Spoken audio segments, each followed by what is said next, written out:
Assalamualaikum warahmatullahi wabarakatuh.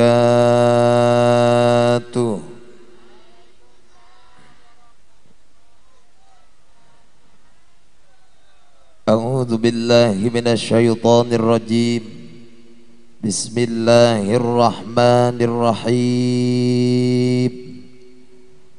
Alhamdulillahilladzi nahmaduhu wa nasta'inuhu wa nastaghfiruh wa na'udzu billahi min shururi anfusina wa min sayyiati a'malina. May yahdihillahu fala mudilla lahu wa may yudlilhu fala hadiyalah. Asyhadu an la ilaha illallah wahdahu la syarikalah wa asyhadu anna Muhammadan abduhu wa rasuluhu la nabiyya ba'dah. Allahumma salli wa sallim wa barik ala sayyidina Muhammadin al-fatihi lima ugliqa wal khatimi lima sabaq nasiril haqqi bil haqqi wal hadi ila siratikal mustaqim sallallahu ala alihi haqqa qadrihi wa miqdarihil azim. Amma ba'du. Pertama-tama yang saya hormati dan mudah-mudahan Allah muliakan, wabil khusus kepada seluruh jajaran para alimil ulama, para kiai, para ajengan, para ustadz ustadzah, para pimpinan pondok pesantren dan majelis taklim, para kesepuhan tokoh masyarakat, serta seluruh para pejabat-pejabat pemerintah setempat, wabil khusus kepada para guru, para kiai, para ulama, ustadz dan ustadzah yang kebetulan hadir pada malam hari ini. Kita doakan mudah-mudahan guru-guru kita Allah beri panjang umur, amin. Diberikan istiqomah, amin. Ditambah-tambah kemuliaannya, diangkat derajatnya, dan semua perjuangannya ada di dalam ridho Allah subhanahu wa ta'ala. Amin ya rabbal alamin. Juga teristimewa kepada seluruh para panitia penyelenggara Isra dan Mi'raj baginda Rasulullah sallallahu alaihi wa alihi wasallam. Tidak lupa kepada pengatur waktu, pembawa acara, terkhusus kepada Bapak Camat, Bapak Lurah, Bapak RW, Bapak RT, juga kepada Ketua MUI, juga terhormat kepada seluruh jamaah, ibu-ibu, bapak-bapak, pemuda-pemudi, santriawan-santriawati, adik-adikku yang alhamdulillah pada malam hari ini kita semua bisa berkumpul. Mudah-mudahan perkumpulan kita semua di sini bukan hanya untuk berkumpul di tempat ini, tapi kelak nanti kita akan berkumpul di bawah naungan bendera Rasulullah sallallahu alaihi wa alihi wasallam.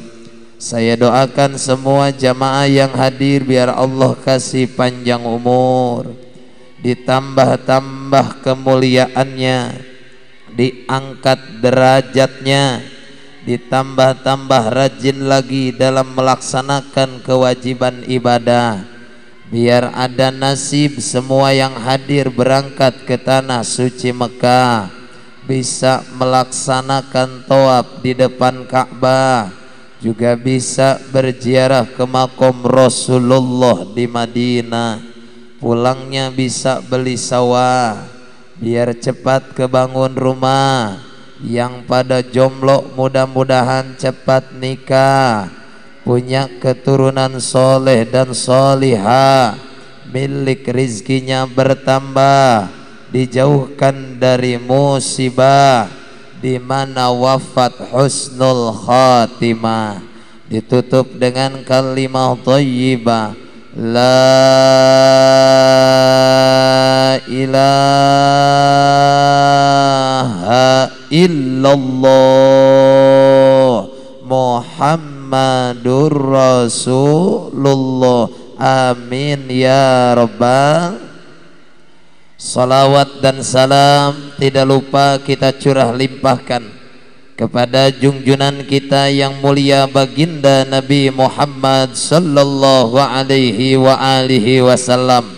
Tidak lupa kepada para keluarganya, para sahabatnya, tabi'in dan tabi'atnya, wabil khusus kepada kita semua yang telah mengikrarkan diri jadi umatnya. Mudah-mudahan kita semua mendapatkan syafaat dari junjungan kita yang mulia baginda Nabiyuna Muhammad sallallahu alaihi wa alihi wasallam.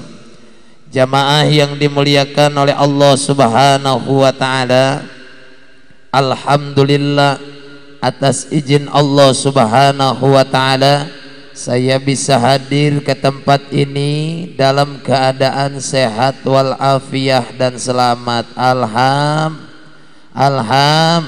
Alhamdulillah.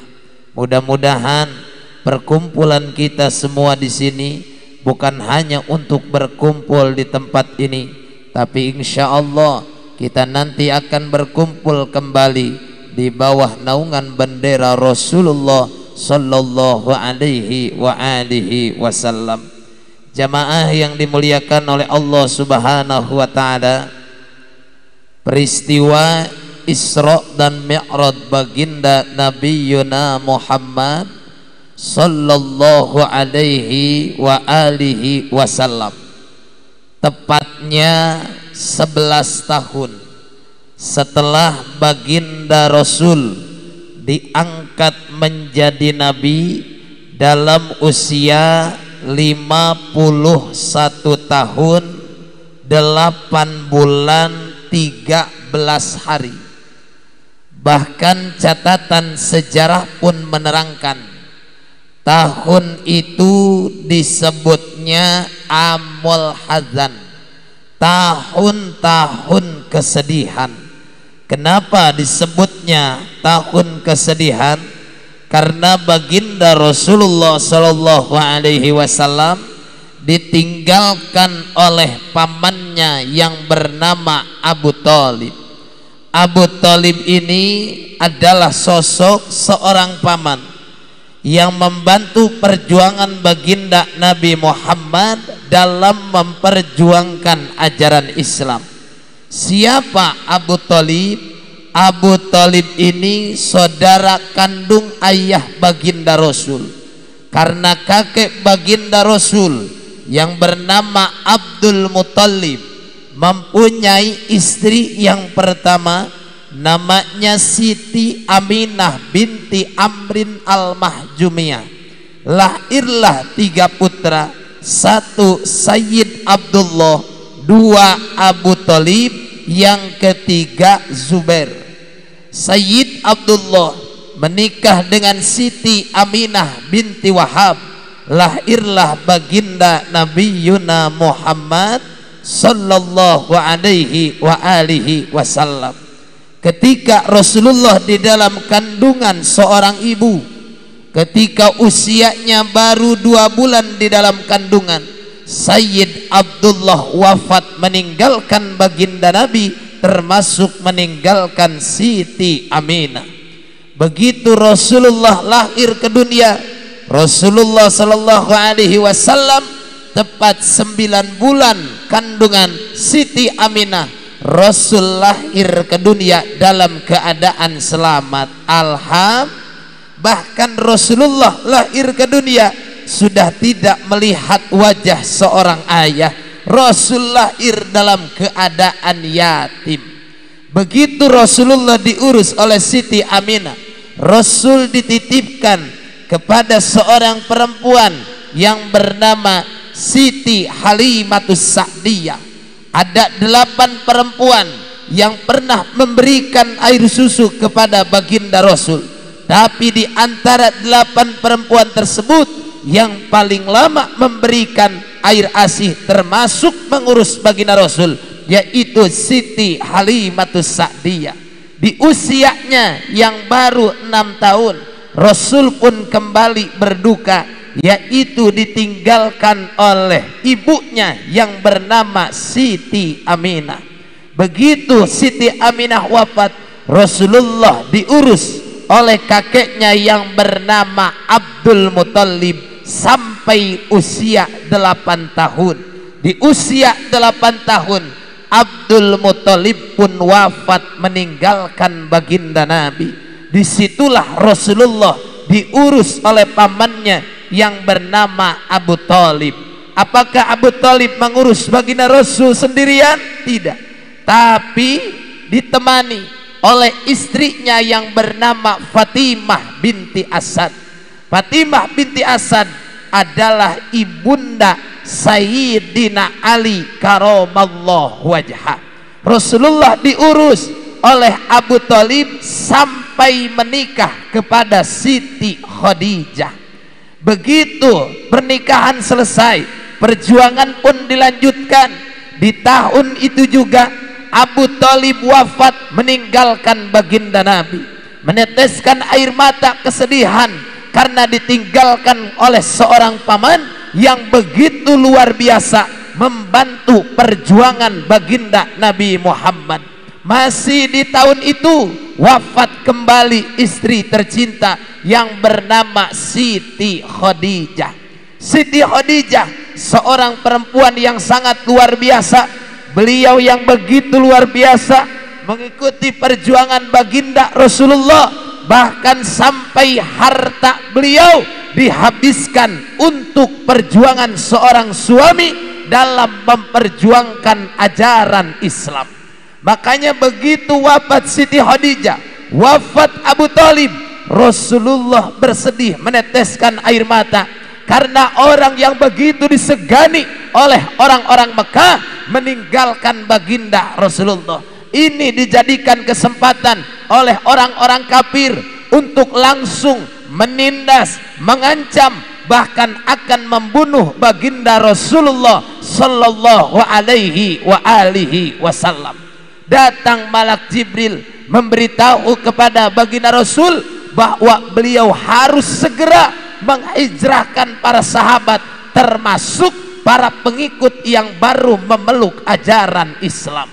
Begitu dihijrahkan ke wilayah Habsah atau Ethiopia, Rasulullah sallallahu alaihi wasallam pun ditemani oleh anak angkatnya yang bernama Zaid bin Harisah berikhtiar ke wilayah Taif. Di Taif ada sepupu baginda Rasulullah dari golongan kabilah Bani Thaqif.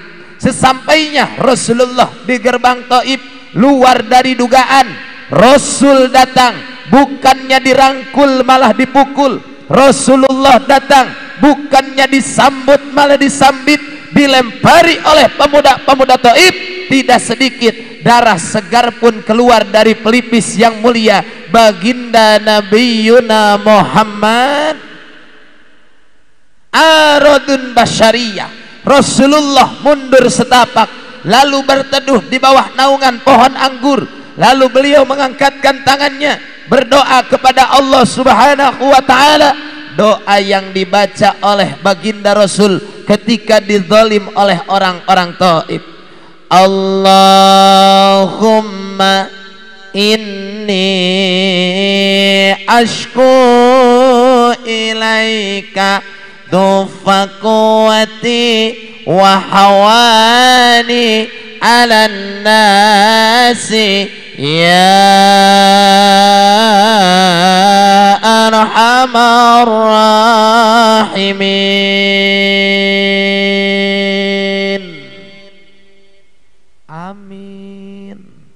Karena sedang baca doa. Kalau tadi Qori Internasional Kiai Haji Salman yang sedang melantunkan ayat suci Al-Quran, ketika lantunan ayat suci Al-Quran itu beres dibaca, kita yang mendengarkan Allah, ketika dengar yang baca doa amin, ketika dengar maksiat astagfirullah. Siap, siap, Coba 1, 2, 3. Amin. Yang kompak. Lihat aminnya. Kalau belum sampai sini jangan dulu berhenti. Siap? Siap?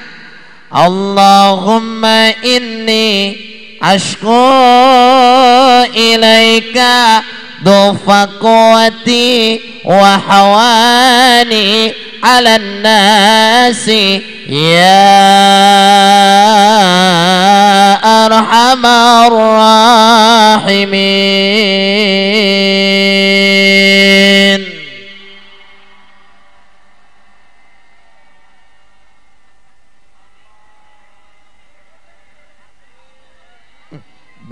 Bengek anta rabbul mustadafin wa anta rabbi illa man takiluni illam yakun bika ghadabun alayya fana ubani.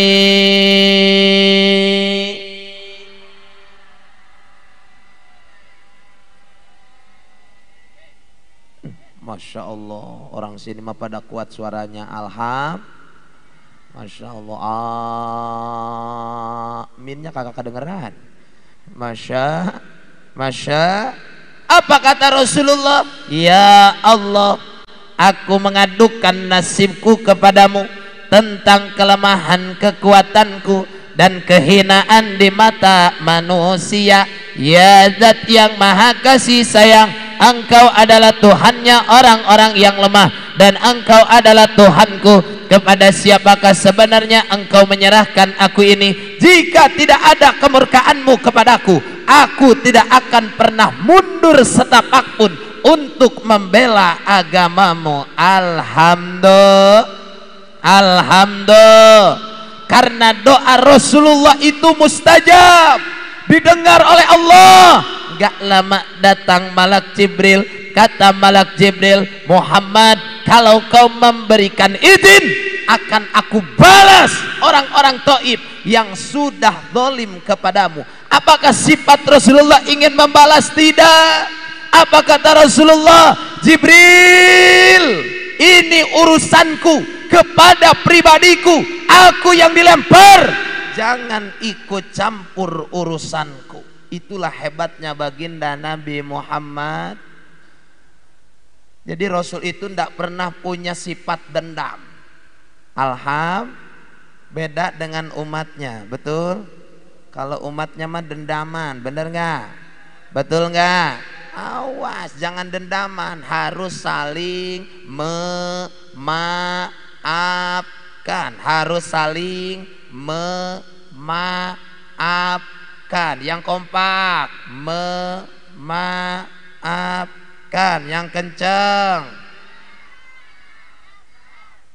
yang kompak dong, memaafkan. Yang kompak. Gak boleh kita musuhan, betul apa tidak? Betul apa tidak? Awas, udah yang sudah-sudah, betul nggak? Yang udah-udah, betul nggak? Jangan sampai kita gontok-gontokan. Tetap mau siapapun presidennya, mau nomor 1, mau nomor 2, mau nomor 3, tetap Allah Subhanahu. Udah la ilaha. Selesai perkara, betul? Betul? Kalau semua rujukannya dibalikan lagi kepada Allah, Allah yang membuatnya jadi, Allah yang menggagalkan, Allah yang membuatnya jadi, Allah yang menggagalkan. Kalau tujuannya karena Allah, insya Allah tidak ada gontok-gontokan lagi. Setuju? Setuju? Makanya balik yuk bareng-bareng. La ilaha illallah. Kompak.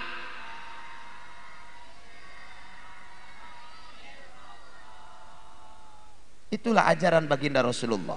Betul? Baginda Nabi dihina, dicaci, dimaki, bahkan Nabi dibungkam dakwahnya. Tidak ada sifat dendam sedikit pun di hati baginda Rasulullah. Malah Rasulullah itu mendoakan kepada orang-orang yang zalim. Allahumma hdi qaumi fa innahum la ya'lamun.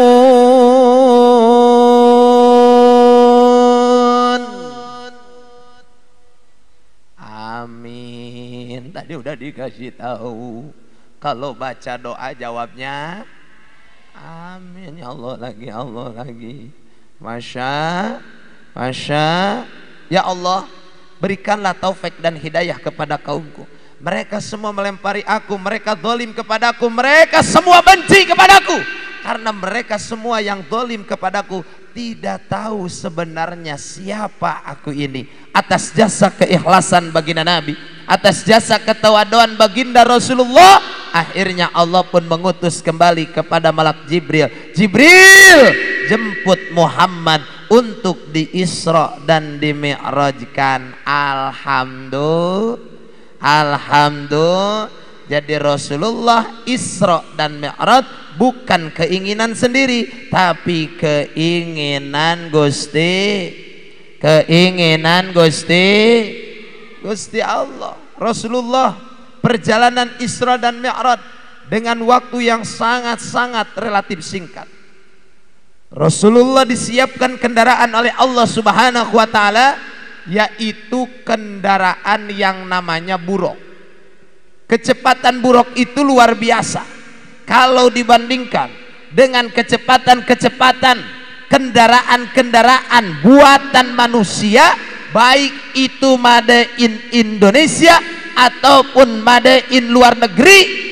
Kalau dibandingkan dengan kecepatan buruk ketika ditunggangi oleh baginda Rasulullah, perjalanan Isra dan Mi'raj tidak akan bisa mengikuti kecepatan buruk. Sekarang kita hitung, ada yang hadir ke sini menggunakan motor, kendaraan roda 2, ada yang menggunakan Supra X, Supra Prit, Mio, Vario, dan motor-motor yang lain.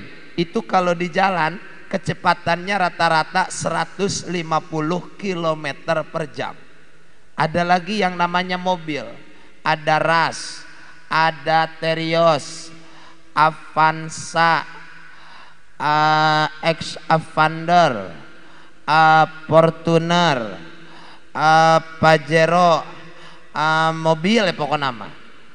Itu rata-rata kalau di tol kecepatannya 300 sampai 350 km per jam. Dulu orang pergi haji, tanyain sama sepuh-sepuh di sini, orang pergi haji itu tidak menggunakan pesawat terbang, tapi pakai kapal laut sampai 8 bulan 9 bulan baru pada pulang lagi. Benar? Benar? Dulu itu pakai kapal laut yang namanya hydrofoil, itu kecepatannya 150 km per jam. Tapi yang sekarang pada tahun 90-an itu pakai pesawat yang namanya pesawat DC-10 buatan Inggris, kecepatannya 1000 km per jam. Makanya orang Indonesia berangkat dari bandara sampai ke bandara Jeddah yang ada di Arab Saudi itu memakan waktu 14 jam. Tapi setelah tahun 2000, 2001 terus sampai ke sininya pakai pesawat yang namanya DC-10, itu kecepatannya 1500 km per jam, cukup memakan waktu Indonesia Arab Saudi itu hanya 12 jam saja. Tapi yang sekarang lebih canggih, ada lagi yang namanya pesawat buatan daripada buatan Dubai, itu yang besar, bentuknya seperti lumba-lumba. Itu kecepatannya sangat luar biasa, bisa mengangkut 400 sampai 500 penumpang pesawat. Kecepatannya Indonesia Arab Saudi cukup memakan waktu 9 jam. Ada lagi pesawat, yaitu pesawat TNI yang namanya F-16, kecepatannya 2500 km per jam. Ada lagi pesawat yang namanya Concorde, itu kecepatannya 2800 km per jam. Ada lagi yang namanya pesawat Pfizer, kecepatannya 4000 km per jam. Insya Allah Indonesia akan kerjasama dengan Amerika, Inggris, Prancis membuat pesawat tercepat di dunia yang namanya pesawat hipersonik. insya Allah orang sini berangkat ke Mekah bulak balik cukup memakan waktu 40 menit. Masya, cuman nanti jadinya tahun 2080 malodara manten sianaga. Bener tak? Betul nggak? Tuh, tapi yang namanya kecepatan buruk bukan ngitung per jam, bukan per menit lagi, tapi kecepatan buruk sekali melangkah 8.300.000 kilometer per detik. Itulah Allah menerangkan di dalam Al-Quran, linuriyahu min ayatina. Allah akan memperlihatkan sebagian daripada tanda-tanda kebesaran Allah subhanahu. Makanya Rasulullah perjalanan Isra dari Masjidil Haram ke Masjidil Aqsa, subhanalladzi asra bi'abdihi lailam minal masjidil harami ilal masjidil aqsa. Maha suci zat Allah yang telah memperjalankan hambanya pada suatu malam dari Masjidil Haram ke Masjidil Aqsa.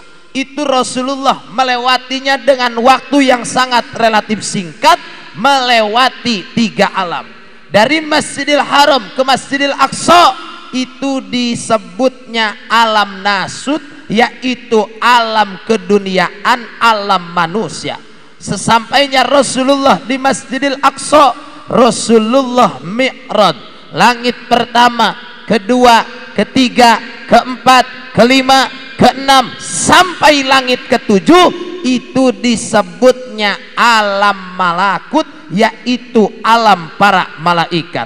Dari situ langit ketujuh sampai ke Rabbul Ahdar, sampai ke Mustawan, Sidratul Muntaha, sampai bertemu dengan Allah, disebutnya alam lahut, yaitu alam ketuhanan. 3 alam ditempuh oleh Rasulullah dengan waktu yang sangat-sangat relatif singkat. Ada apa? Allah memanggil baginda Rasul, Allah akan memberikan tugas, yaitu kewajiban, yaitu sholat. Tadinya sholat 50 waktu, begitu dibawa oleh Rasulullah, bertemu yaitu Rasulullah dengan Kangjeng Nabi Musa. Ditanya oleh Nabi Musa, Muhammad, engkau diberikan apa? Diberikan tugas, yaitu sholat. Berapa waktunya? 50 waktu. Balik lagi kepada Allah, kau minta keringanan, umatmu tidak akan kuat kalau diberi sholat 50 waktu. Bulak balik Rasulullah minta keringanan kepada Allah, alhamdulillah sampai sholat itu diringankan 17 rakaat 5 waktu. 17 rakaat 5 waktu. Sub, ju, as, mag, is. Subuh berapa rakaat? Alhamdulillah masih akur sama di Bogor. Takutnya 1,5. Subuh berapa rakaat? Zuhur, asar, maghrib, isya. 17 rakaat dibagi 5 waktu.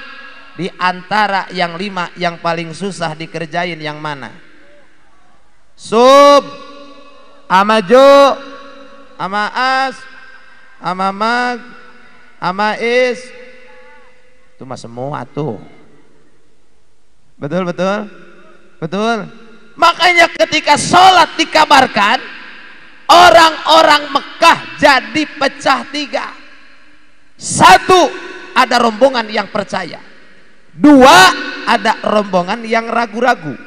3, ada rombongan yang sama sekali tidak percaya akan peristiwa Isra dan Mi'raj yang dialami oleh baginda Nabi Muhammad. Rombongan yang pertama yaitu rombongan Sayyidina Abu Bakar Siddiq. Sayyidina Abu Bakar Siddiq ini seorang sahabat baginda Rasul, termasuk sahabat juga mertua baginda Rasulullah.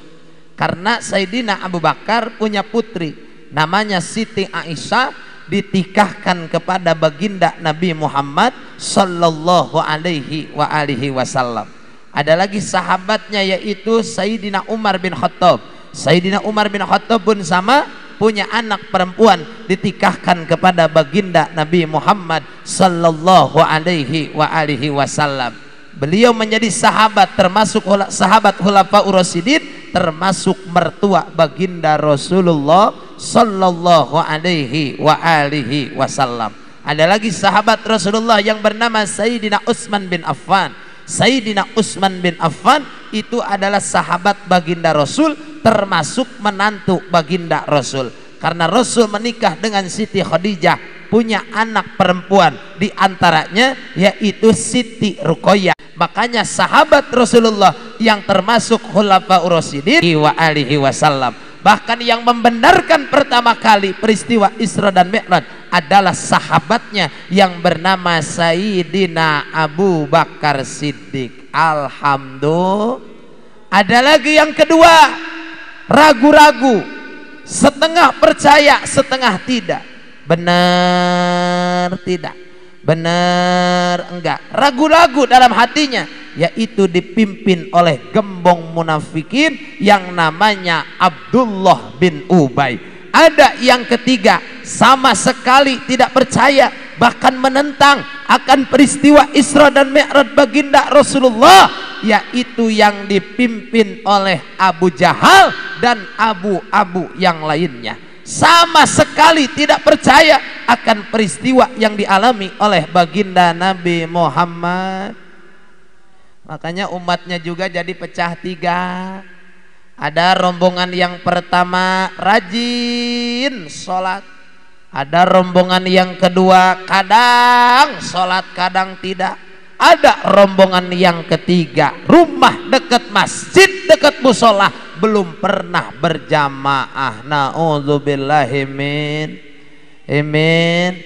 Makanya sholatnya diawalkan. Insya sholat awal waktu. Ibnu Mas'ud pernah bertanya kepada Rasulullah, ya Rasulullah, ayul a'mal ahabbu ilallah.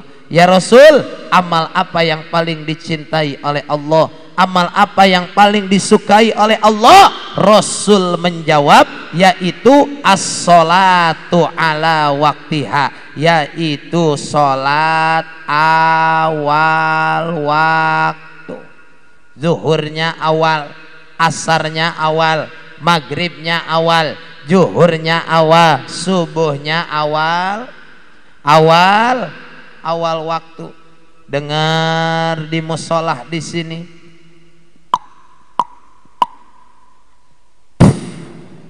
suara apa itu?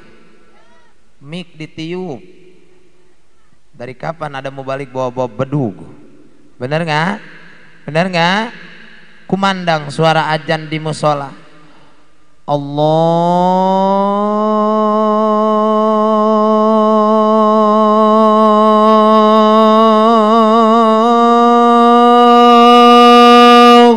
Akbar, Allahu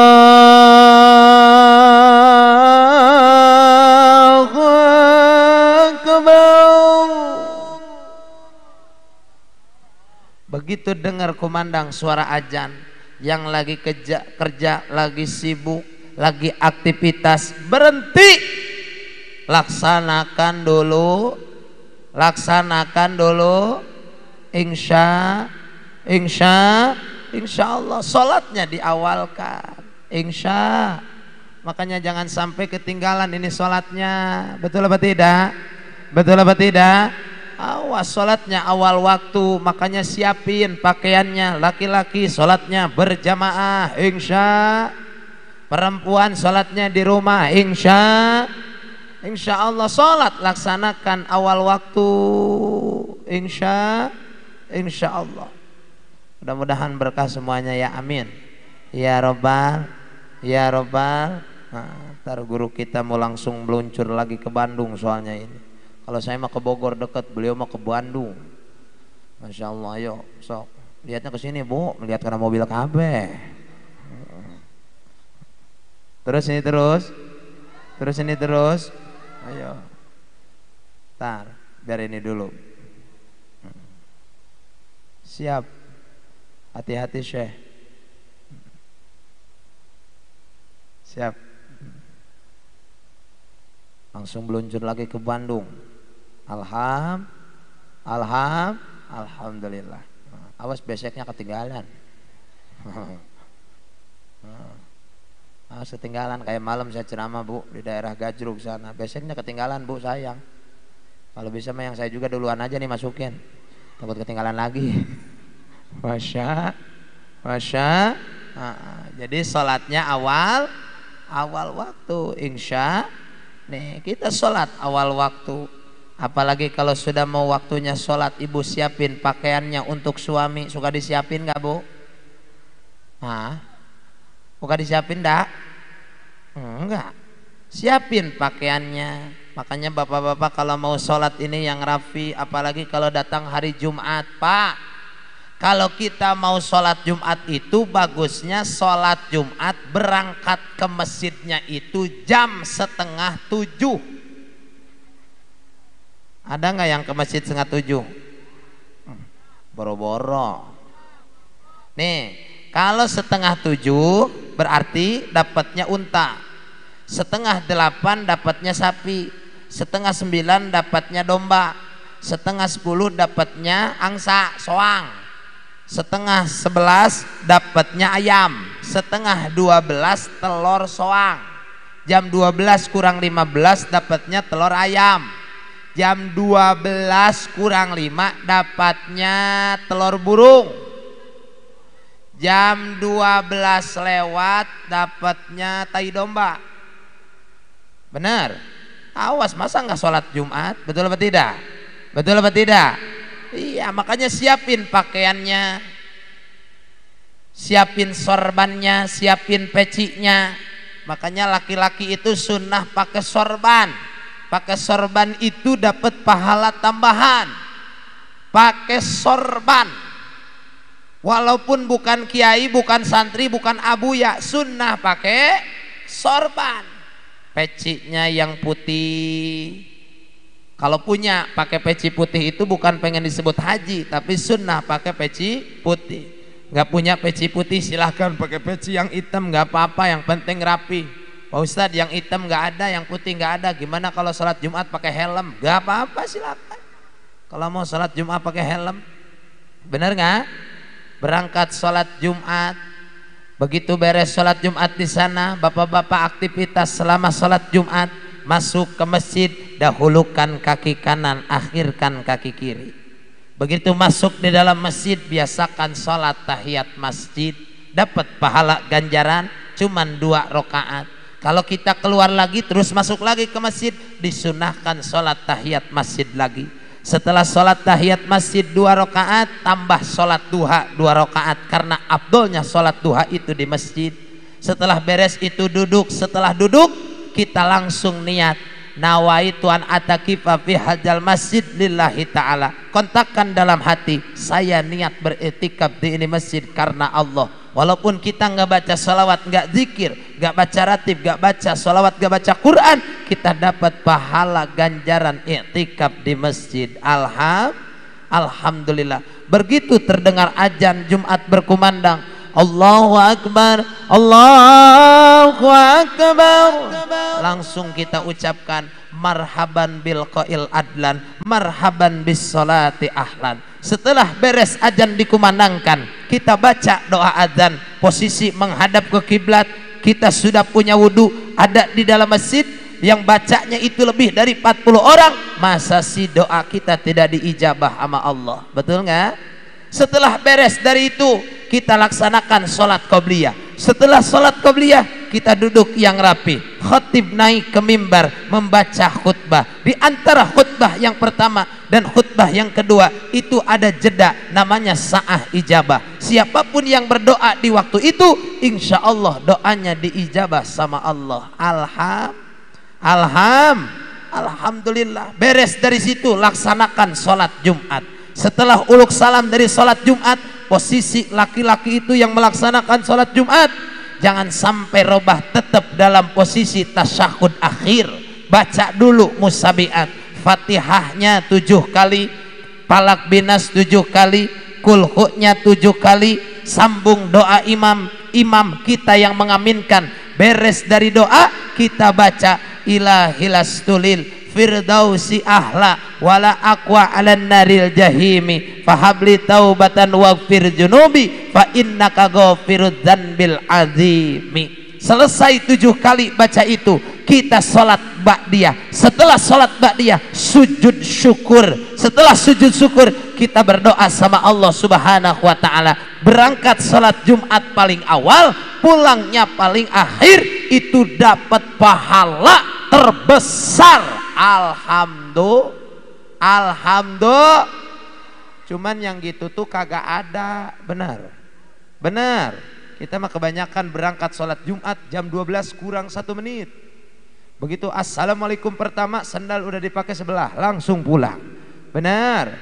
Ibunya sudah siap-siap istri di rumah, dandan yang cantik, pakai bajunya yang bagus. Suami datang dijemput, diam di belakang pintu depan. Suami datang, ketuk pintu. Assalamualaikum. Dibuka pintunya. Begitu dibuka langsung berhadapan. Assalamualaikum. Dijawab sama istrinya, Waalaikumsalam. Ambil tangan suami yang kanan, cium.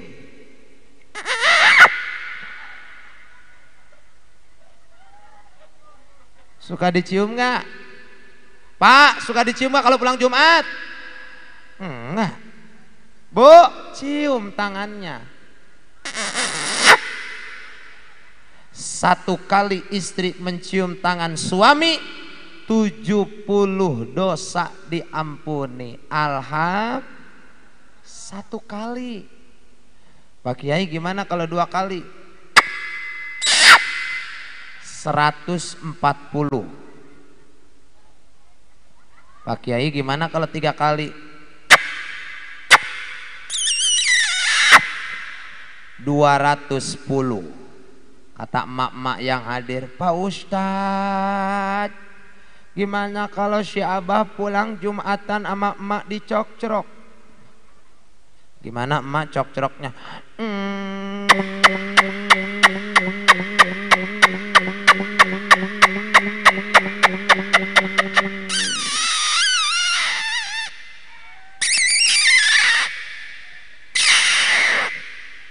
Dosa emak diampuni, si abahnya innalillahi wa inna ilaihi raji'un.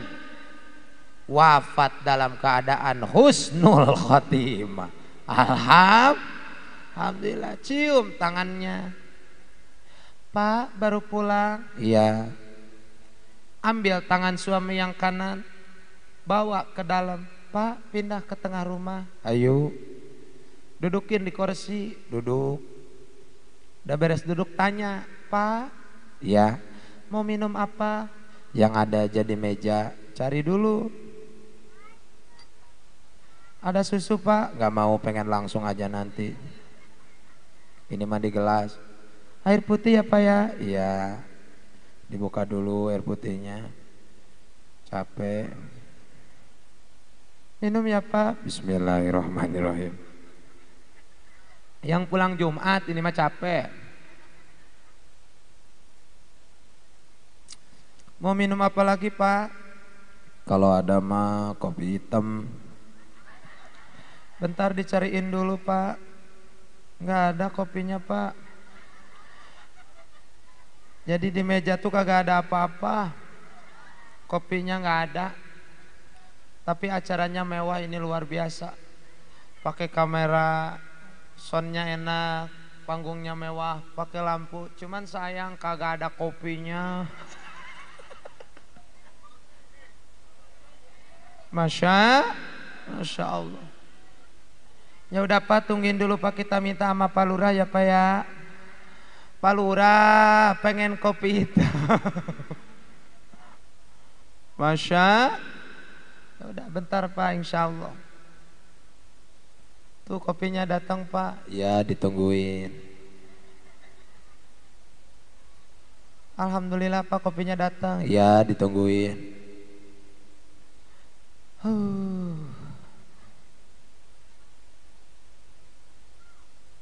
amat muternya. Kirain buat kesini.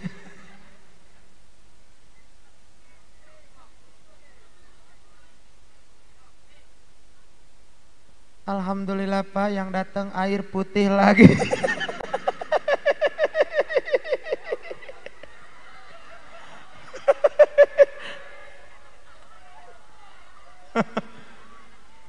Alhamdulillah, nasib kalau jadi mubalik masih muda, nasib.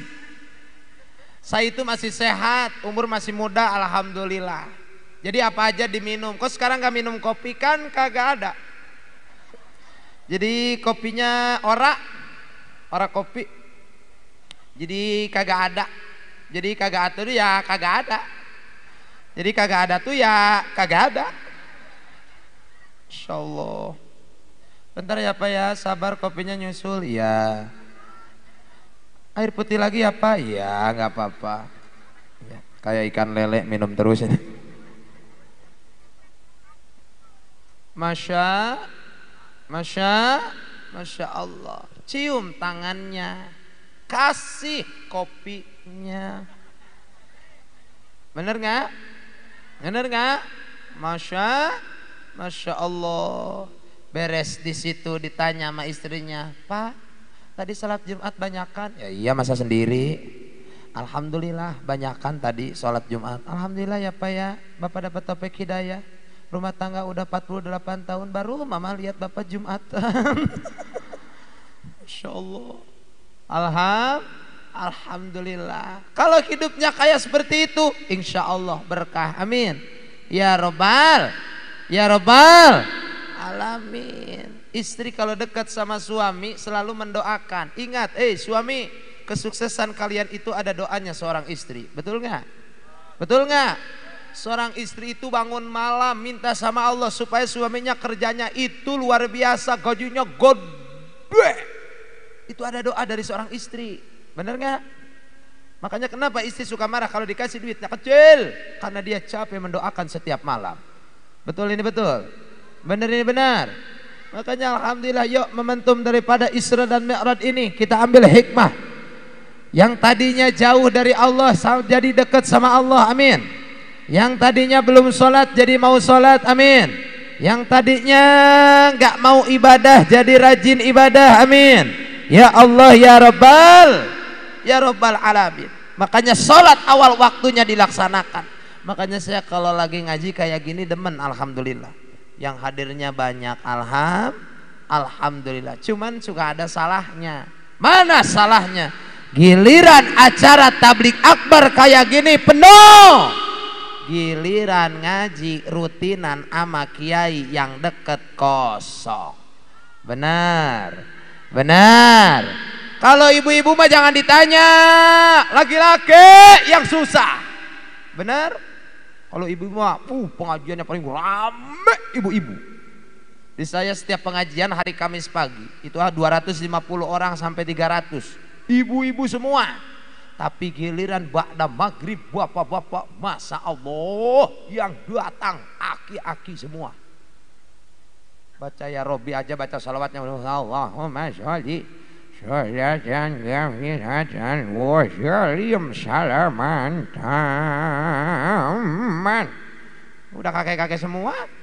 Coba yang mudanya pada ngaji, insya Isra Mi'rajnya rame. Yuk pengajian rutinan ama kiai yang dekatnya kita ramekan, insya. Syiar Islam bukan hanya peringatan Isra dan Mi'raj. Syiar Islam bukan hanya peringatan nuzulul Quran.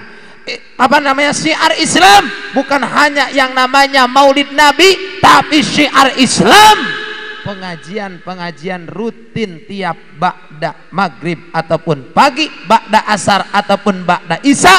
Yuk kita ramaikan khususnya laki-laki, insya Allah. Makanya jangan sampai ketinggalan ngaji. Nah sekarang kan anak-anak juga udah susah pada ngaji ya Bu ya. Susah anak-anak sekarang, mainannya cuman HP sama HP kagak berhenti. Benar. Emaknya HP-an mulu, bapaknya HP-an mulu. Benar. Anaknya HP-an mulu, Masya Allah. HP itu dijadikan andalan sekarang. Punya masalah, nyindirnya di HP. Bener nggak? Sindir-sindir di status. Kalau pengen tahu orang yang pengecut itu orang yang suka nyindir di status. Itu cirinya pengecut. Kalau berani samperin, jangan nyindirin di status. Bener nggak?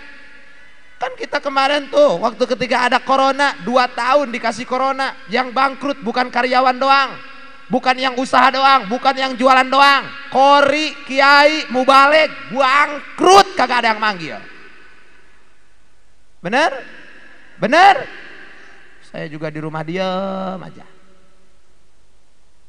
Ibu-ibu dapat bantuan, rame bikin status, alhamdulillah dapat bantuan BLT. Giliran yang nggak dapat langsung bikin status nyindir sama RT. Yang dapat bantuan BLT 600.000 saudara RT doang, gua mah kagak kebagian. Nah, ada yang gitu, ada yang gitu, ada. Awas, yang kagak kebagian jangan ngambek, dilihat datanya, lihat kartu kakaknya. Sekarang kan banyak pilot. Apa itu pilot? Nyempil di kolot, diem sama orang tua, anak udah 2 tapi gak punya kartu kakak, KTP pun gak punya. Giliran datang bantuan, iya emang bener udah keluarga tapi belum punya kartu kakak. Kalau gak punya kartu kakak berarti gak ada nomor niknya, tidak terdaftar di pemerintahan. Kalau turun bantuan yang ada kartunya baru dapat, yang kagak punya kartu kakak kagak dapat. Jangan nyalahin pemerintah. Sadar, bener nggak? Sadar, ini mah kagak kebagian beras, marah. Makanya saya mah denger beras sekarang mahal gak takut bu, gak, saya mah gak takut. Mau mahal ini mahal itu bodoh amat, mau diapain mahilin juga, yang penting mah duitnya gampang, bener nggak? Ayo, semuanya murah, duitnya kagak ada, mau beli pakai apaan? Walaupun harga berasnya 3 juta 1 liter, kalau duitnya gampang mah udah enak hidup, bener nggak? Bener nggak? Makanya jangan pusing. Saya nggak pusing berangkat dari Bogor ke sini, saya nggak pusing. Udah dijamin. Bener nggak? Nggak pusing, nggak capek, saya semangat. Alhamdulillah. Walaupun saya biasa ceramah itu pakai bahasa Sunda, makanya nanya dulu tadi sama Pak Lurah. Pak Lurah bahasanya bahasa apa? Di sini mah bahasanya Jawa. Mengkonon di sini mah. Iya. Saya kagak ngerti bahasa Jawa. Kagak ngerti, makanya pakai bahasa Indonesia. Sebenarnya bahasa Indonesia gak terlalu lancar, suka ada kagoknya, bener nggak? Tapi nggak apa-apa, sambil belajar, insya Allah. Makanya saya nggak takut, alhamdulillah. Berangkat dari Bogor lancar ke sini, nanti pulangnya juga lancar. Tuh tangan sampai pada gatel gini tuh, lancar insya Allah. Insya Allah. Saya mah demi Allah kalau ngaji nggak ngarepin amplop, gak saya mah. Dapat di mobil amplopnya dibuang, saya nggak butuh saya mah. Benar saya mah. Agak butuh amplop. Jadi butuh dalamnya doang. Alhamdulillah, tapi enggak, saya datang dari sana ke sini itu pengen minta duit. Ini duit mulu nih orang sini, kacau aing mah ya. Masya minta doa, bukan minta duit. Walaupun dikasih duit jangan ngomong-ngomong tuh. Bener nggak? Yuk makanya ngaji biar kita tahu syaratnya sholat, batal sholat, fardu sholat, rukun sholat, sunnah sholat. Bener nggak? Supaya kita tahu. Insya ini kebanyakan kan orang sekarang itu sholat mas sholat. Kan ada dalam ayat, inna sholata tanha anil fahsya'i wal munkar. Sesungguhnya sholat itu mencegah daripada perbuatan keji dan munkar. Tapi kenapa banyak orang yang melaksanakan sholat tapi tetap maksiat? Banyak orang yang melaksanakan sholat tapi tetap korupsi. Banyak orang yang melakukan sholat tapi kadang-kadang sholatnya tidak didispensasikan dalam kehidupan sehari-hari. Man lam tanhahu sholatuhu anil fahsya'i wal munkar lam tazidhu sholatuhu indallah illa makta wa bu'da. siapa saja orang yang melaksanakan sholat tapi sholatnya tidak bisa mencegah daripada perbuatan keji dan munkar, maka tidak akan tambah-tambah sholatnya di hadapan Allah, terkecuali orang tersebut dapat laknat Allah. Na'udzubillahi min. Makanya sholat itu didispensasikan dalam kehidupan sehari. Ini mas sholat ama tetangga kagak akur, sholat ama anak berantem baik, benar. Sholat ama tetangga enggak nanya, sholat enggak pernah ikut pengajian, berarti sholatnya tidak berbuah dalam kehidupan sehari-hari. Dispensasikan pekerjaan sholat itu di dalam kehidupan sehari-hari. Makanya sholatnya yang benar. Datang kita ke masjid, siapin bajunya, berdiri kita di masjid ketika kita akan sholat qasdul fi'li ta'arud ta'yin. Lihat tempat sujud supaya tambah kehusuan melihat tempat sujud. Diucapkan dulu usolli fardal maghribi salah sarokaatin mustaqbilal kiblati adaan makmuman fardulillahi ta'ala kalau sholatnya berjamaah. Kalau sholatnya sendiri berarti adaan, jangan niat ke makmum. Begitu kita takbiratul ihram, Allahu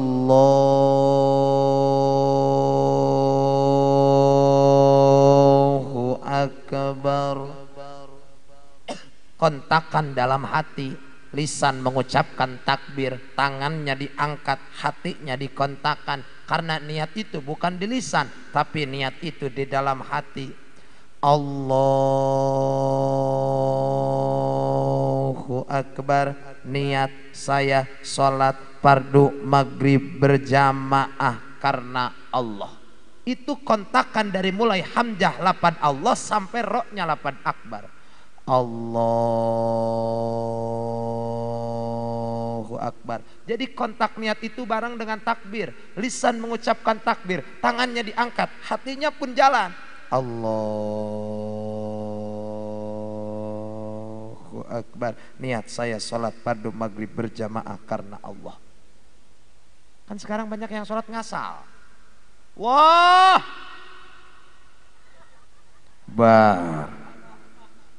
yang benar takbirnya Allahu akbar. Ini mengasal. Wah, ada yang sholat kayak silat. Allahu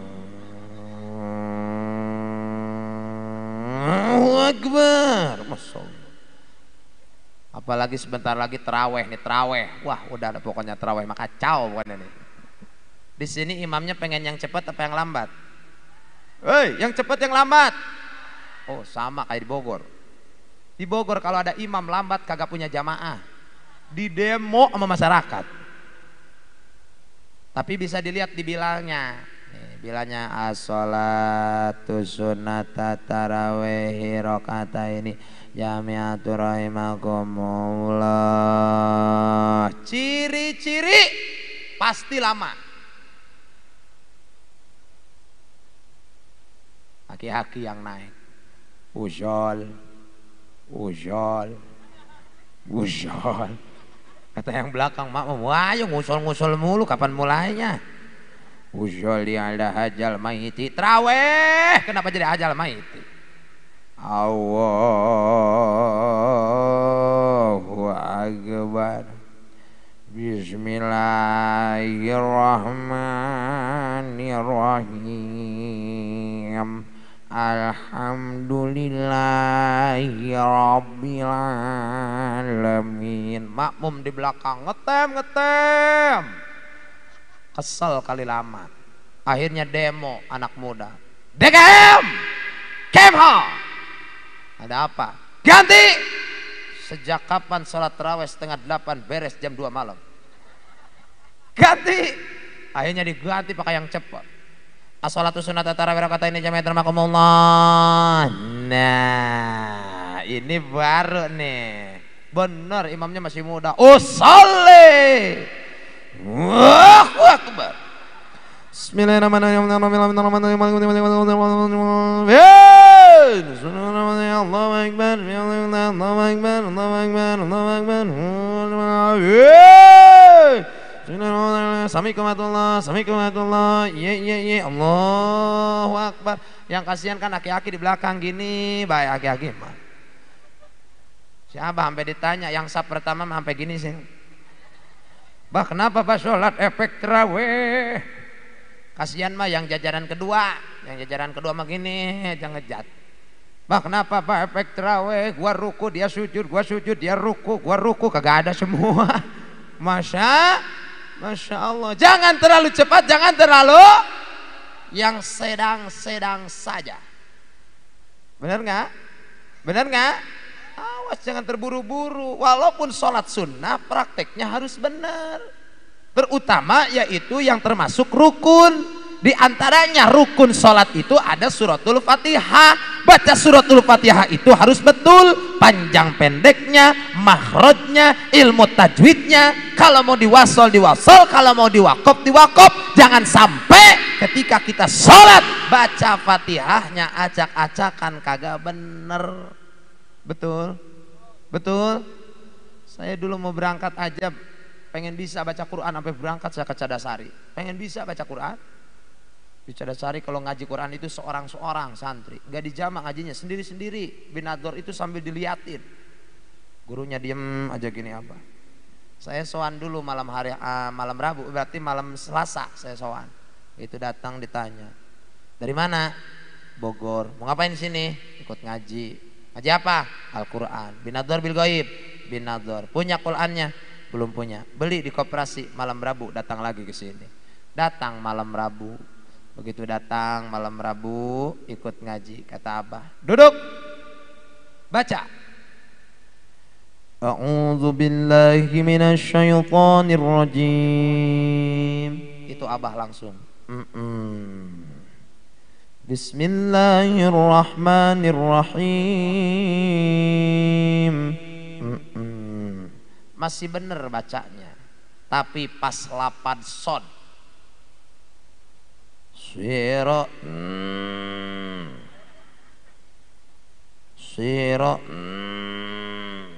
maklum orang Banten pakai bahasa Banten. Bangsat dia wong Bogor, keluar. Yang namanya orang baru suruh keluar sama guru, ya keluar. Diam di luar sampai ini. Duk. Datang orang temen. Kenapa Mang? Dibentak ya sama Abah. Amang mah cuma dibentak doang, sabar. Tuh saya sampai sobek, dilempar pakai asbak katanya. Masya Allah. Cuman begitu hari kedua ngaji lagi. Begitu ngaji lagi pas lapad sod lagi salahnya. Abahnya gitu lagi. Tapi nggak disuruh keluar, suruhnya ke pinggir. Pinggir dulu situ. Pinggir duduk situ ngapalin. Cuman ada aja yang bikin ketawa ngehibur, cuman maaf ya, inma punten. Jadi ada satu santri bibirnya nggak akur sama yang lain. Jadi ya begitulah pokoknya lah. Bibirnya nggak tahu tuh kenapa, pokoknya gitu aja lah. Apa ya namanya kalau gitu ya? Sobek dikit lahir, sobek dikit tuh. Masuklah dalam saat ngaji. Kata Abah, baca. Saya dengar di dalam, dia baca.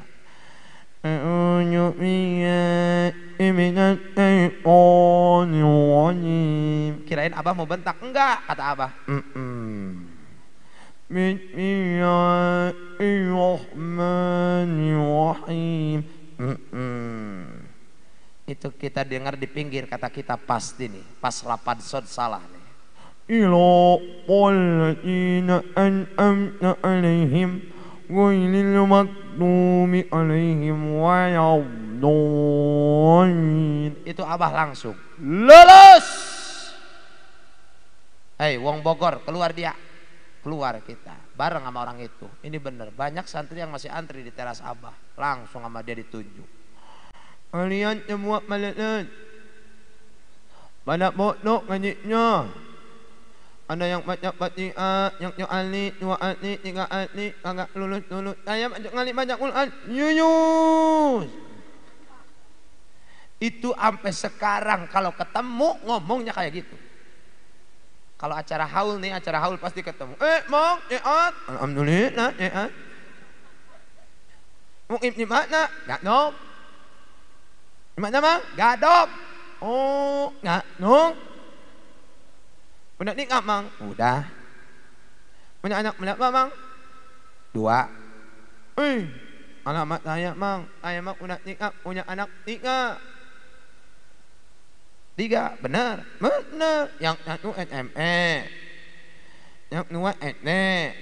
Yang 3 belum ngetot. Yang benar. Iya mang benar. Yang satu SME. 2 SD. Yang ketiga belum ngetot. Saya nggak ngerti maksudnya yang 1 SMP, 2 SD, yang ketiga baru ngesot. Masya Allah. Ditanya lagi, sama siapa sini? Sendiri mang? Mobil motor? Pakai motor? Motor apa? King. Motor apa? King.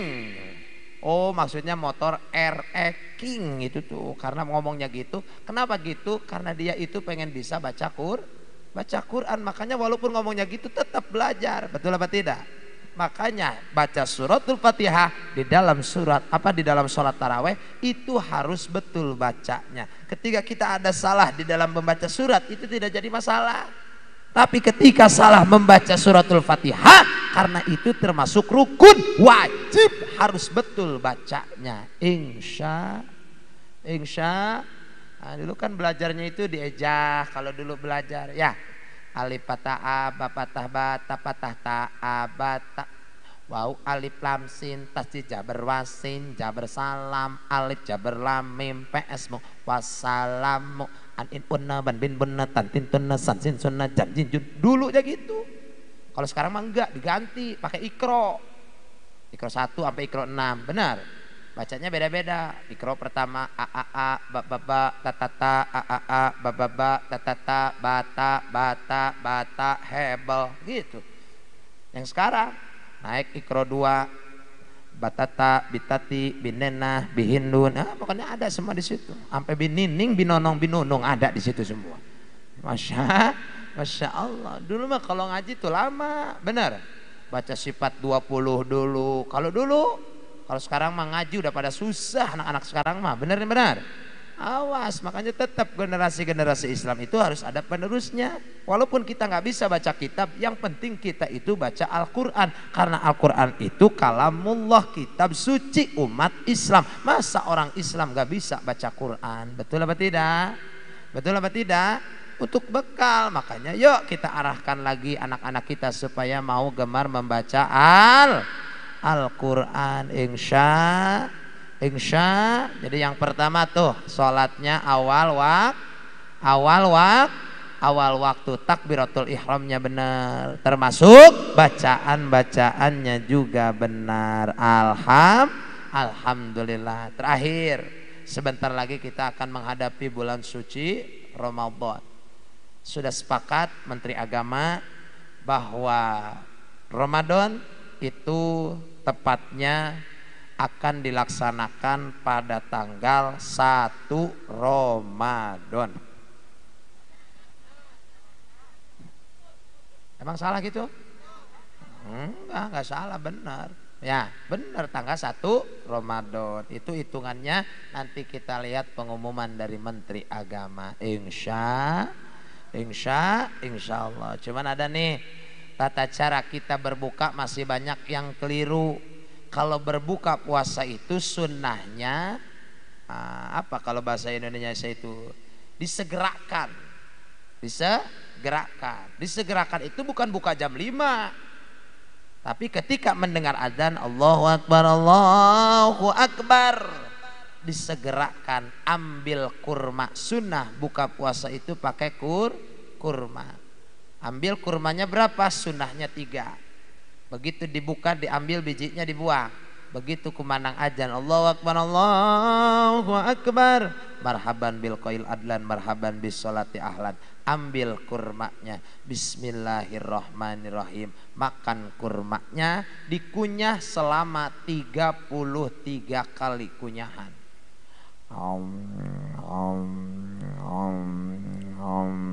itu nanti akan cairan dari buah kurma tersebut masuk ke dalam perut yang kosong, itu akan menetralisir makanan-makanan yang akan masuk ke perut kita. Karena orang yang puasa itu pasti makannya apa aja masuk. Benar? Pastel, bala-bala, gehu, tahu, piring masuk tuh, masya Allah. Benar? Nah itu dinetralisir dulu dengan buah kurma. Berapa kali? 3 kali. 1, 2, 3. Berarti dikalikan 3, 99 kali kunyahan. Beres dari situ minum air putih. Bismillahirrahmanirrahim. 1 teguk. Bismillahirrahmanirrahim. 1 teguk. Bismillahirrahmanirrahim. Selesai minum baru baca doa. Allahumma laka wa bika wa ala abtortu birahmatika ya arhamar rahimin. Itu baru tata cara yang betul dalam berbuka puasa. Doa itu apa, doa yang tadi dibaca itu ketika apa? Setelah berbuka puasa, bukan sebelum berbuka. Kalau kita banyak keliru, depan makanan kedengar suara azan, Allahu Akbar, Allahu Akbar, ayo kita baca doa dulu. Allahumma lakasumtu wa bika amtu wa alika abturbatika rahmar rahimin. Baru makan kurma. Salah, batalin dulu, minum dulu, baru baca doa. Setuju? Ngerti? Paham? Insya Allah mudah-mudahan jadi ilmu. Amin ya rabbal alamin. Terus ketika setelah baca doa nih, jawab yang kompak. Makan dulu, sholat dulu. Yuk makan dulu apa sholat dulu? Kita buka puasa, makan kurma 3, minum air, baca doa. Setelah baca doa, sholat dulu, makan dulu. Di sini umumnya sholat dulu, makan dulu. Ngopi dulu, bener ngopi dulu. Tuh udah disuruh.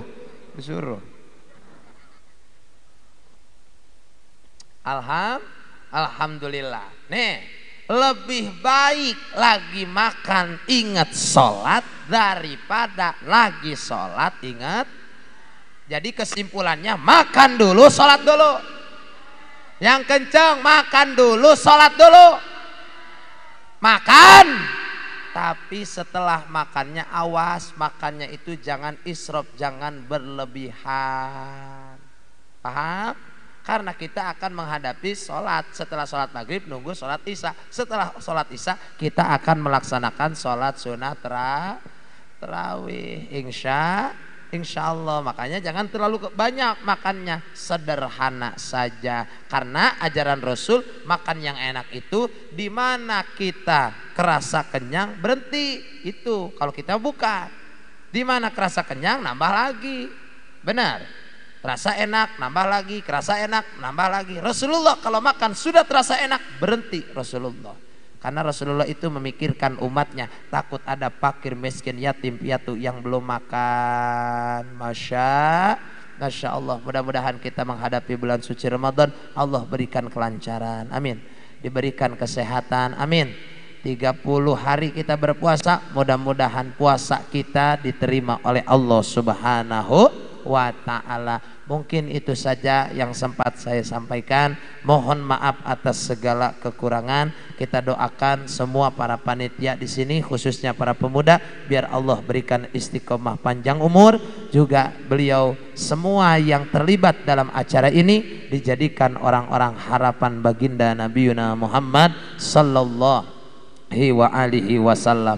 Rabbana atina fid dunya hasanah wa fil akhirati hasanah wa qina adzabannar walhamdulillahi rabbil alamin. Hadanallahu wa iyyakum ajmain. Assalamualaikum warahmatullahi wabarakatuh.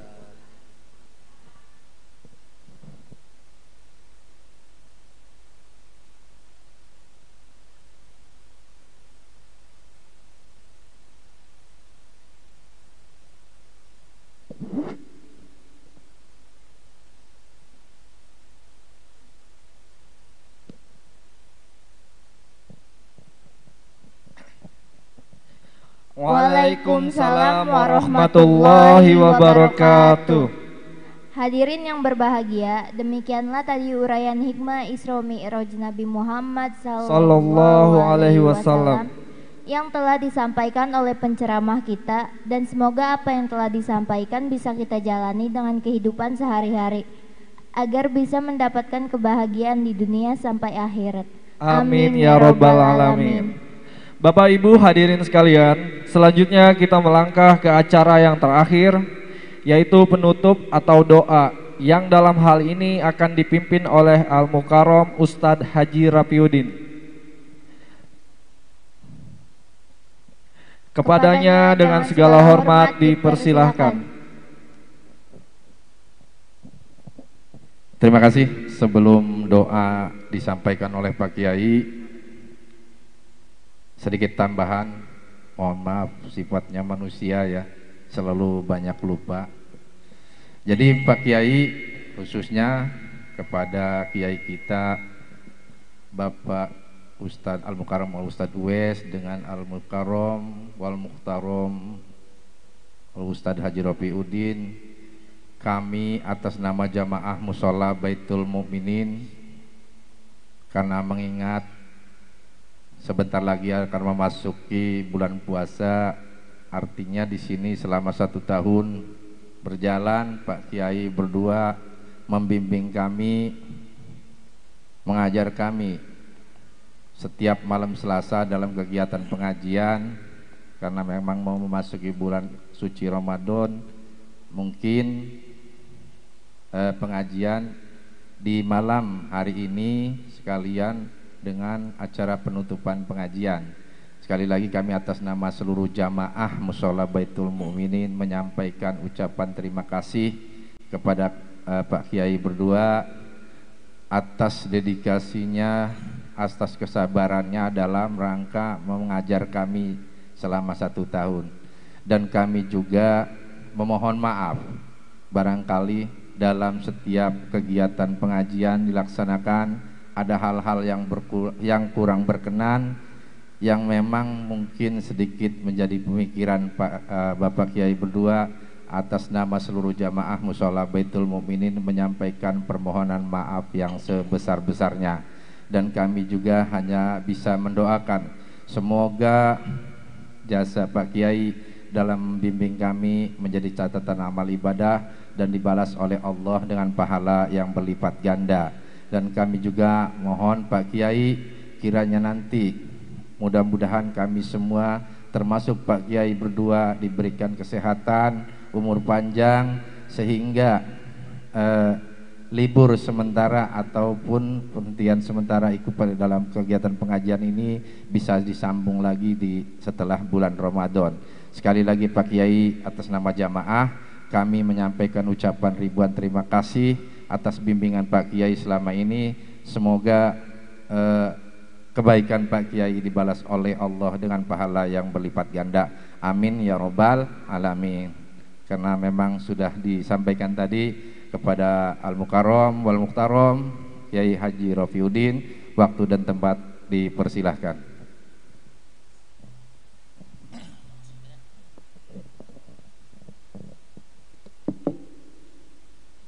Allahumma salli wa sallim ala sayyidina Muhammadin fil awwalin wal akhirin wa barik wa sallim wa radiyallahu tabaraka wa ta'ala an sadatina ashabi sayyidina Rasulillahi ajma'in. Amin. Alhamdulillahi rabbil alamin, hamdal syakirin, hamdal mun'amin, hamdan yuwafi ni'amahu wa yukafi'u mazidah. Ya Rabbana lakal hamdu kama yanbaghi li jalali wajhikal karimi wa 'azimi sultanik. Allahumma salli wa sallim ala sayyidina Muhammadin salatan tunjina biha min jamil ahwali wal afaz wa taqdi lana biha jami'al hajas wa tutahhiruna biha min jami'as sayi'as wa bi'asal ghayas min jami'il khairas fil hayati wa ba'dal mamas innaka ala kulli syai'in qadir. Allahumma balligh ruha sayyidina Muhammadin minna tahiyatan wa salama وازه عنا أفضل ما جازتنا برحمته وآته الوسيلة والفضيلة والشرف والدرجة العالية الرفيعة وابعثه المقام محمود الذي وعدته يا أرحم الراحمين. اللهم بحرمة سيدنا محمد صاحب التاج والمعراج وعلى آله وأصحابه السالكين القويم اجعلنا يا الله من خيار أمته واحشرنا غدا في زمرته وأخنا مستمسكين بطاعته ومحبته وأمسنا على سنته وجماعته. اللهم اجعل جمعنا هذا جمعا مرحوما وتفرقنا من بعده تفرقا معصوما ورزمنا رزما مأمونا. اللهم أرنا الحق حقا وارزقنا اتباعه وأرنا الباطل باطلا وارزقنا اجتنابه ولا تجعل متشبها علينا فنتبع الهوى. ربنا آتنا في الدنيا حسنة وفي الآخرة حسنة وقنا عذاب النار بفضلك سبحان ربك رب العزة عما يصفون وسلام على المرسلين والحمد لله رب العالمين. والسلام عليكم ورحمة الله وبركاته.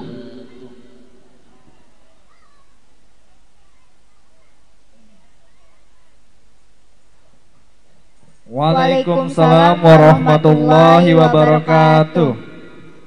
Hadirin yang berbahagia, acara demi acara telah kita lewati bersama. Dan akhirnya kami selaku pembawa acara mohon dibukakan pintu maaf yang seluas-luasnya apabila terdapat kesalahan dalam berucap nama maupun gelar. Sekali lagi kami mohon dibukakan pintu maaf yang seluas-luasnya.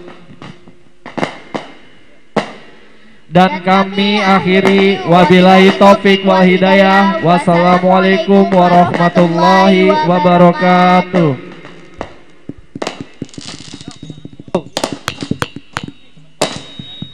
Alamatana salih iku papat Fadhane mu'min anating syariat Kandih lisane aloskan jikane Kabino mulyakaning wong tuane Ya Rasulullah salamun alaik Ya Rabbi ya Syafni wa tawajih Al-Bata ya jiratal alamin